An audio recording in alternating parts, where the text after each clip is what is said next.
Hello guys, pag gusto nyo guys pumunta dito, kailangan nyo lang scan itong kanilang QR code para mapadali ang inyong pagpasok. Thank you guys! Hello guys, magandang umaga. Dito tayo ngayon sa Manila Zoo. Dito lang yan sa Manila City. Yan, siya nga pala guys, hindi patunay yan. So mamaya papasok tayo sa kabila. Ito yung entrance mga kaniks. Yan. Ito yung entrance.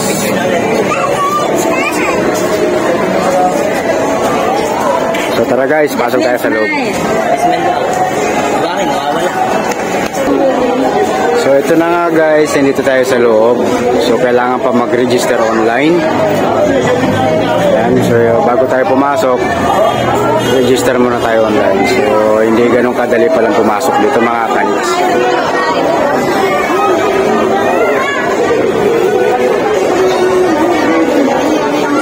So ito na nga guys, napakahirap palang pumasok dito. Kailangan mag-register ka online. Ayan. So dito sa labas ang daming hindi pa nakakapasok. So kailangan nila mag-register online.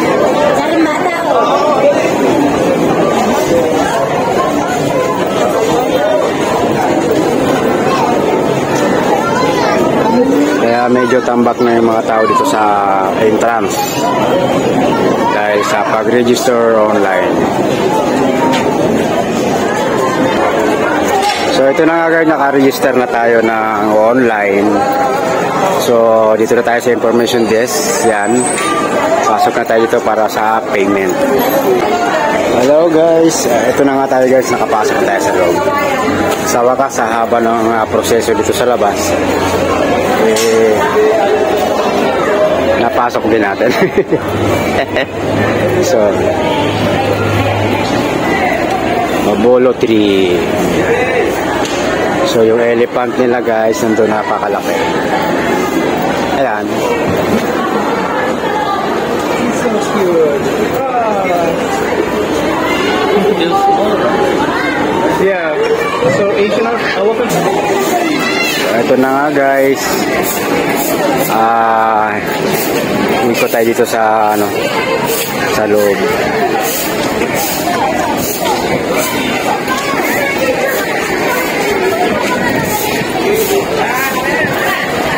Ano pa bang meron dito mga kaniks? Tara. Alamin natin mga kaniks kung ano meron dito sa loob ng Manila Zoo. Yeah, so i-compare natin sa mga nakapunta na rito dati, mga 90s. Compare natin ngayong 2023. So medyo ngayon, ano na yung mga nila. Medyo maganda na yung mga facilities nila sa ngayon. Pero yung tanong, ganito pa rin ba siya kalawak noong panahon yun? Yun ang hindi natin alam. Dahil nandito pa lang tayo sa bungan. Laki ng elephant mga kaniks.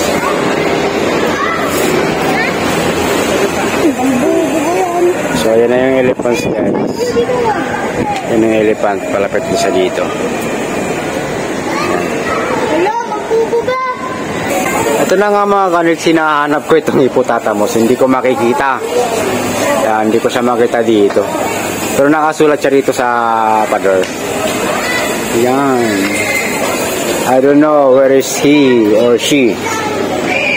Wala. Baka nagpahinga. Ito na nga guys, hanap naman tayo ng lugar kung saan ang meron pwedeng makita natin. Aviary. So kung ano man yan, bahala sa buhay niya. Wow.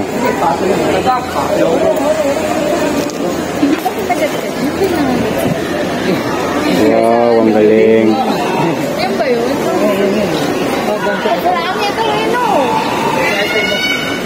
So may mga pato pa rin sa kabila. Pato ba yun?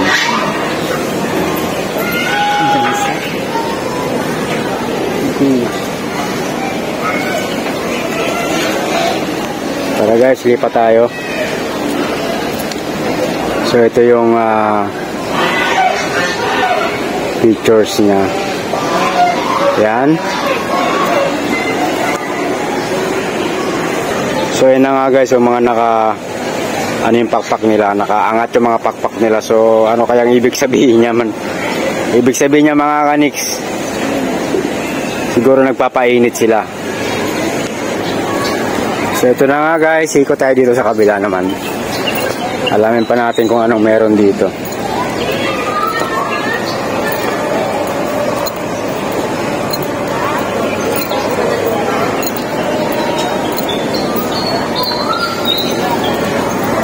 Yan naman tawag dyan. Pato.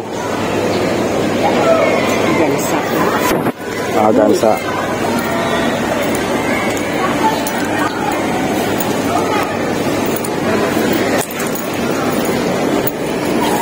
So balik tayo dun sa entrance mga kaniks. Ay meron pa pala rito guys. Yun. Mali ka na pa.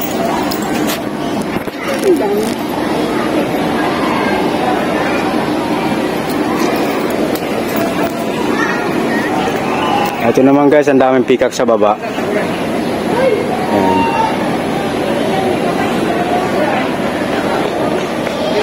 Yan, nakikita nyo ba mga kaniks?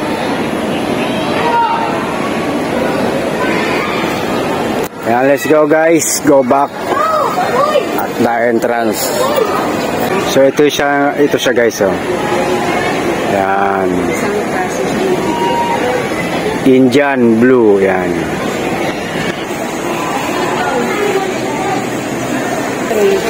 So guys, galing tayo dito, no? So dito naman tayo sa kabila mga kaniks. Alamin natin kung anong meron dito.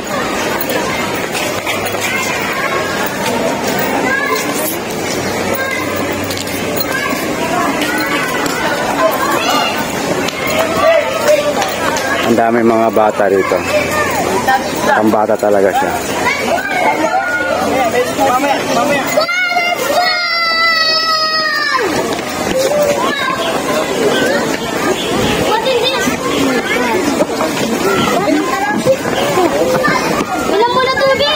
So,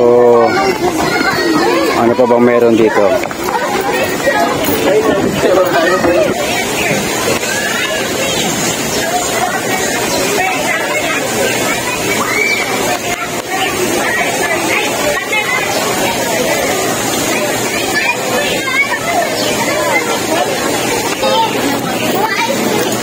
So, ito na nga guys.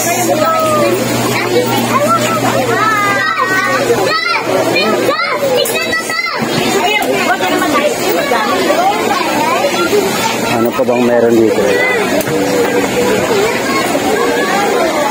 So, may mga kainan nga pala rito mga kanis. Pag ito ka sa loob. Ayan. So, medyo maganda na nga talaga siya ngayon. May fountain pa sa gitna. Ayan. So alamin naman natin ngayon mga kanis kung meron pa nagbabangka dito. Sa tingin ko wala na kasi parang lit na ng ilog na to eh.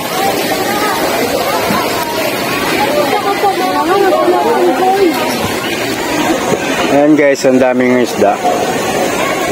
Ayan, nakikita nyo ba mga kanis? Ang daming isda oh. At ito naman guys yung ano rito, yung mga kainan. Pag nasa loob ka na ng Manila Zoo, ayan. Ayan guys, ang ganda ng fountain nila. Ay, sayang. Wala. Ayan.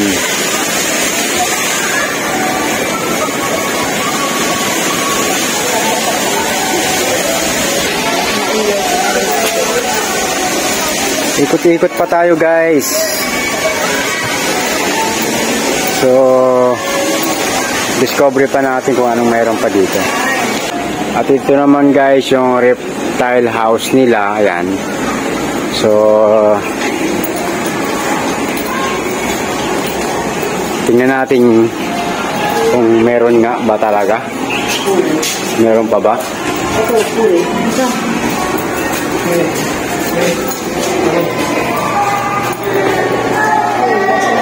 Wow. Malamig dito guys sa loob. Alright. Ang ganda guys. Dito na ako sa loob mga kaniks.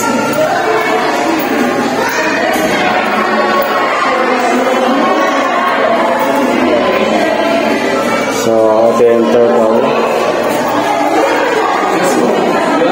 Different kind of turtle.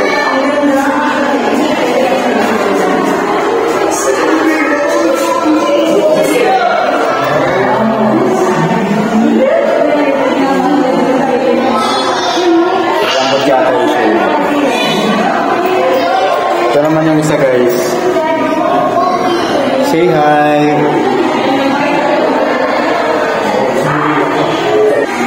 Ito naman guys yung bayawak. Boom. Ang laki guys ng bayawak. Say hi bayawak.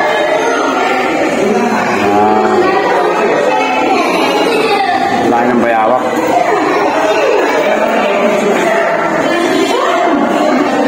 Ito po guys, may turtle pa rito. Tsaka iguana. Dalawa lang yata sila mga kaniks. Kita naririnig. And this one guys. Yan. Meron mga snake.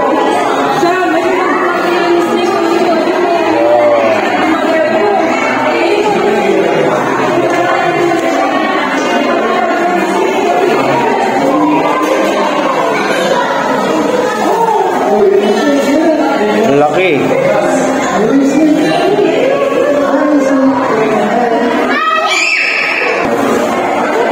So yung guys yung snake nila palit na ng balat. Ang laki.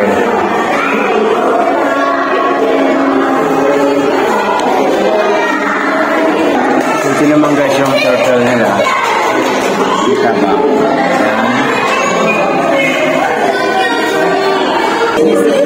So yan naman guys yung mga small snake nila. Ayan.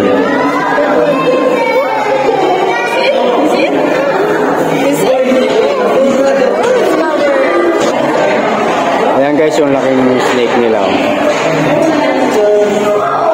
So dalawa yan. Ay marami pala siya. Kala ko dalawa lang. Marami yan guys sa ilalim. Ayan sa ilalim. Ano pa sa kabila? Marami pa nakatambak doon. Ayan o. Dahil pa nakatambak dyan.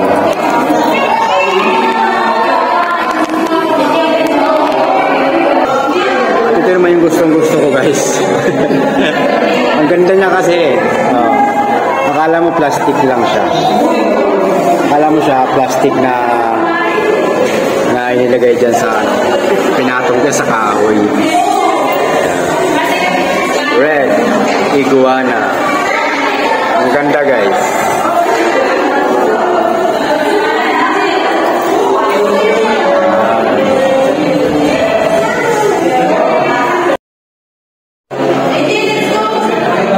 Ayan mga guys yung mga snakes nilang maliliit.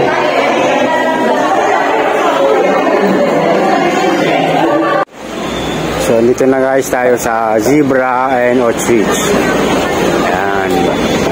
So pasok tayo dyan. Tingnan muna natin dito yung natutulog na layo, no? Tamad.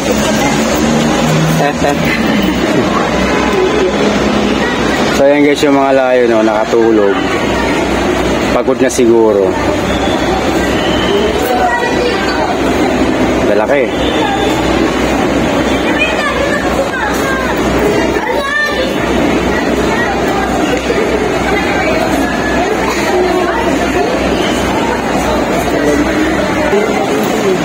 So guys, dapat doon ako dumagat. Ito na guys, ang laki ng ostrich sila. So guys, andito yung African lion. Yun na yung lion kaganina na nakita natin. So meron pa dito, ayun o. Kaya lang mga tulog naman to mga to. Ano?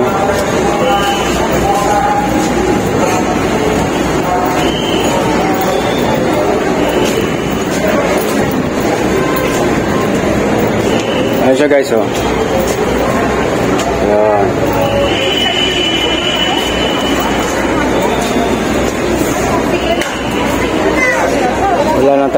magandang pupuntahan. So ito naman guys, may tiger dito. Kaya lang karamihan ng mga parang mga pagod. Ayan yung tiger nila. Ayan. Ayan yung tiger nila. Kaya lang, parang nag-iisa na lang siya. Ang ganda ng bulaklak.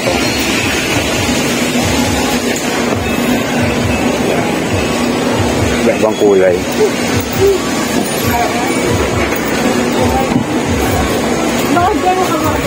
So ito guys, yung The Butterfly Garden.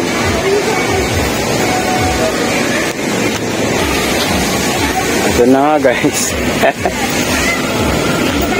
Yan. The Butterfly Garden. So nasaan yung entrance? Ito may toilet. Ito toilet.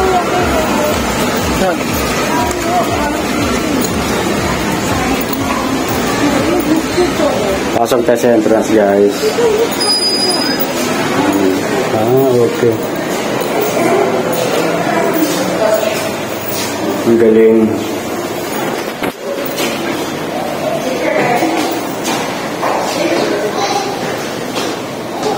Sa mga totoong butterfly talaga lang guys. Kaya lang, patay na siya.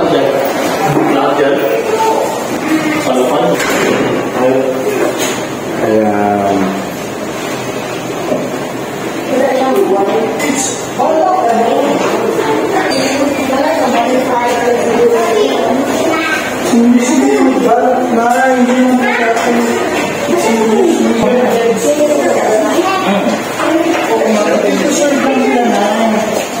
Yung mga butterflies nila naka-preserve na.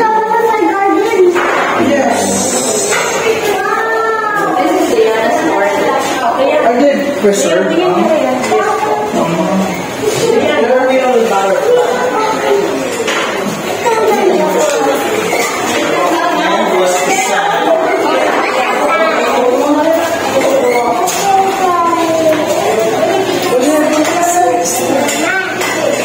Ganda guys dito.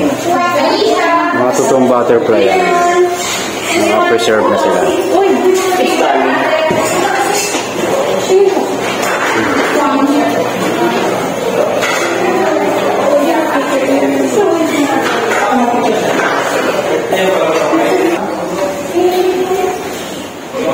So ayan guys, ang ganda.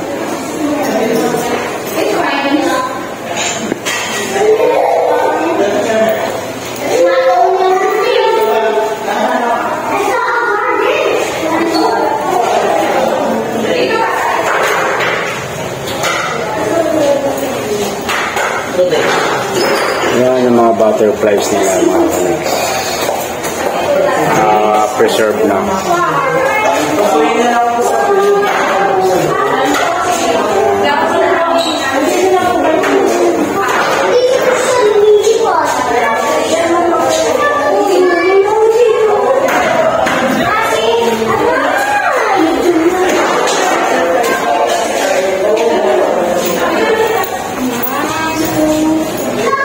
So ayan na nga guys, maraming salamat sa sa inyong pagsubaybay. Thank you for watching. Please subscribe and don't forget to like and share. Thank you so much.